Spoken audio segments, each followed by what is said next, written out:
This is a video on how to reassemble a cleaned GL1500 Valkyrie carburetor. We're going to start with our pilot screw. Pilot screw has a spring, a washer, and an O-ring. I already lubed up all the new O-rings with a little oil before starting this video, so just to save some time. There's a procedure on how to set these pilot screws. You screw it in till it lightly seats, then back it out 2 1/4 turns, or you can count how many turns it took you to take it off to begin with. For me, I already know that I need to go in 1, 2, 3, 4, 5, and I'm sure that I'm going to have to fine tune it, but I have a color tune that I'm going to do that with once I get these back on the bike. Next, we got our main jet holder. This is a 7mm.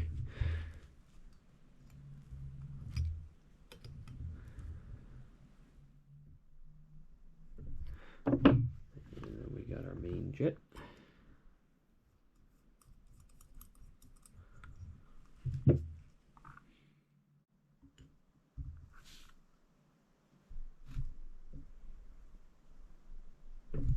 And our slow jet.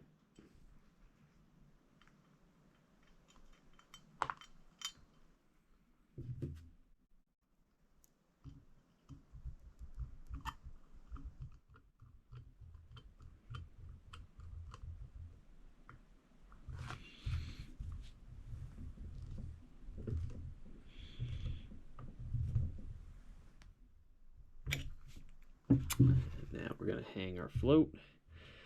On the float, we got our float needle that sits in this groove here, and then it's going to seat into this little hole here. And then line it up, drop it in,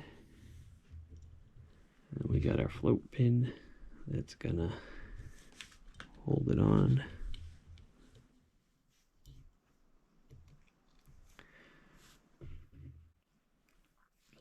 We get the cover, which has a new O-ring on it that's already lubed up. I've been finding that I like to do this upside down so that I know that this stays in the groove.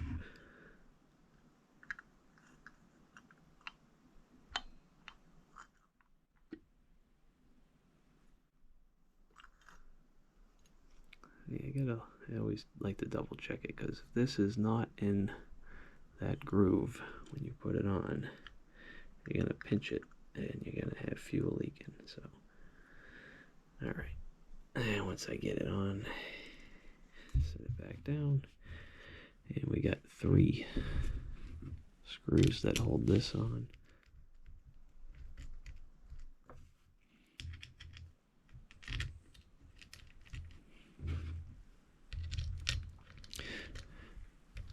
And the next part is actually, for some reason, it's actually not in the manual, but the drain screw has an O-ring on it that needs to be replaced.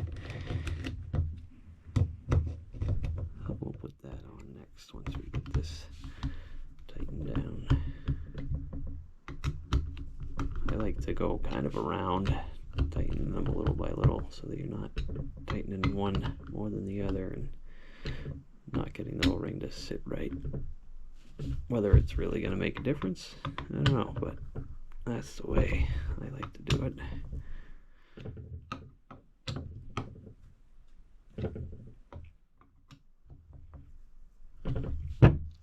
So we got the drain hole here, new drain, not new drain screw, but the drain screw with a new O-ring.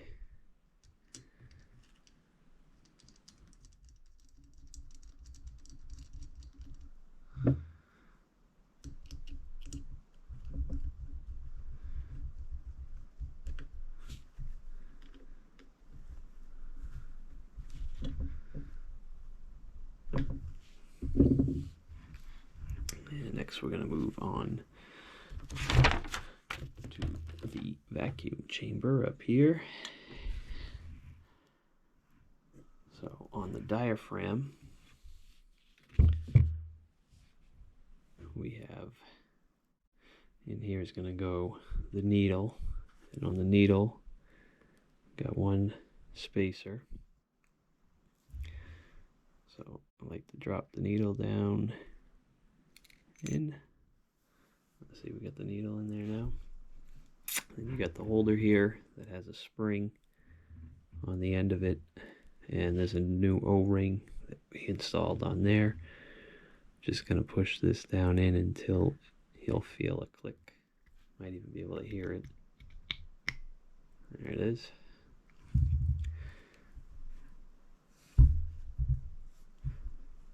And then you can see this is shaped like that and fits down into that.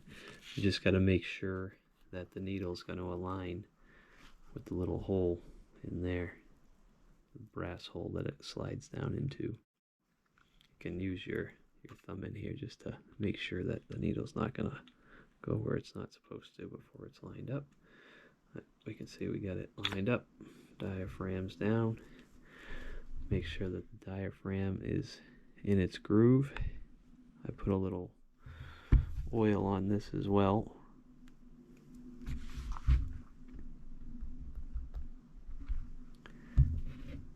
Then we got a spring that sits in here and goes onto the cap. And then once we get that on, a chrome cap sits on top of that. And we got 3 screws that hold the cap on.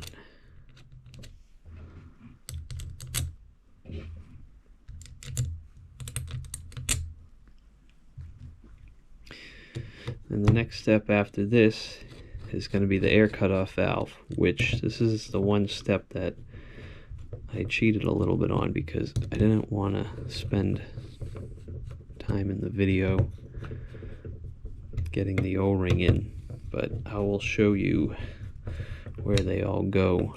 But one of them just takes a little time to get on, and it would have been very boring for you to sit there and watch me if you're not already bored watching me do this. But I'm guessing if you're watching me do this, you're probably doing this yourself, so hopefully it helps someone out. I know I wish I had a good video to watch while I was doing mine, but there's only that D. Ray Smith video, which he doesn't even take the carbs off the rack, so I wanted to do one. So the cutoff valve is going to go in here.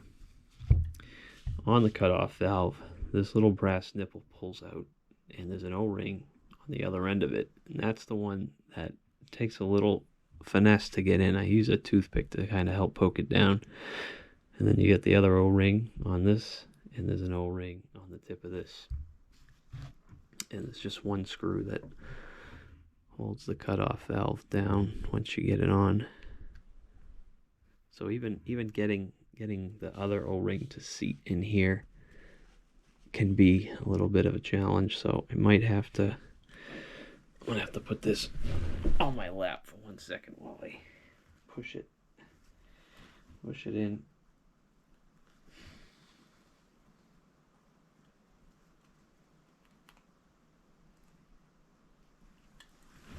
Okay.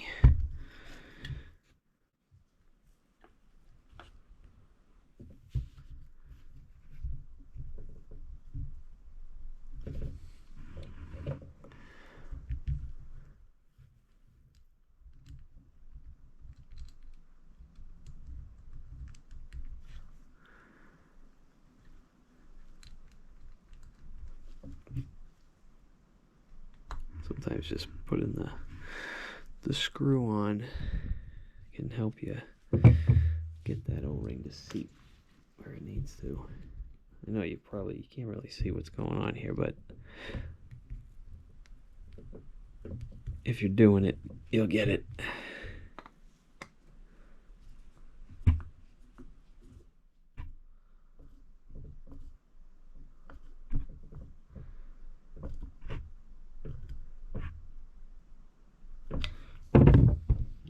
see if I can maybe shine a little light so I can show you. So it's still so hard to see, but you got one O-ring that sits in there with no problem on that side, and the other O-ring is just so fat it takes a little bit to want to get in there, but you can tell that they're in when they're in. And next we're going to replace our air cutoff tube.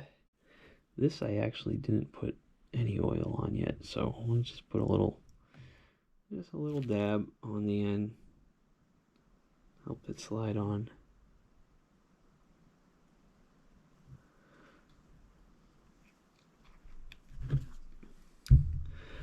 I find it's easier if you slide it on the metal part first, as you can pretty much slide it as far as it'll go on there, which gives you enough to just bend it onto the plastic part of the cutoff valve, and boom, that's on now.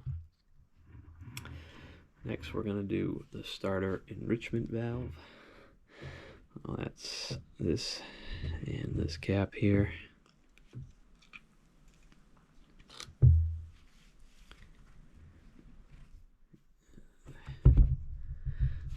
I'll do it like this. So you can drop the brass piece in, put the spring on, and then the cap.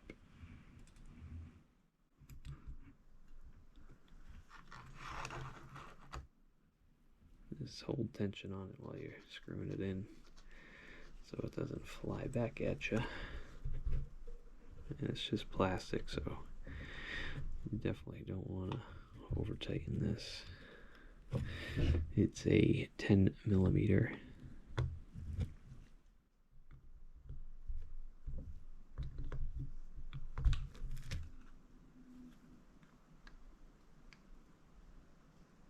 Okay. Now we're going to put our air funnel in. So O-ring goes on first.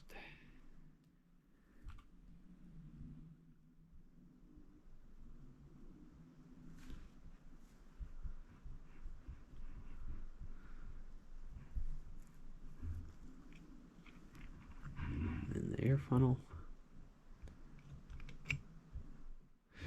And the cap. And there's a couple dowels that sit here and here on the cap.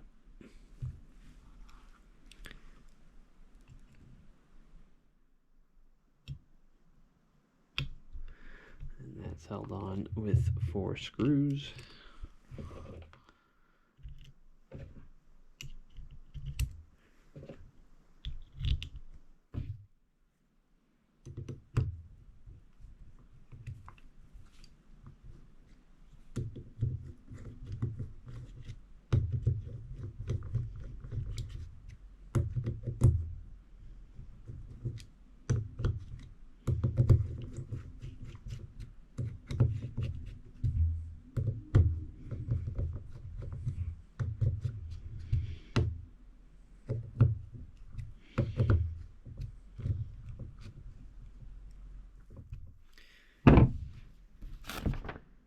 And that is it. That is a carburetor reassembled and ready to be re-racked. I hope this helps somebody out.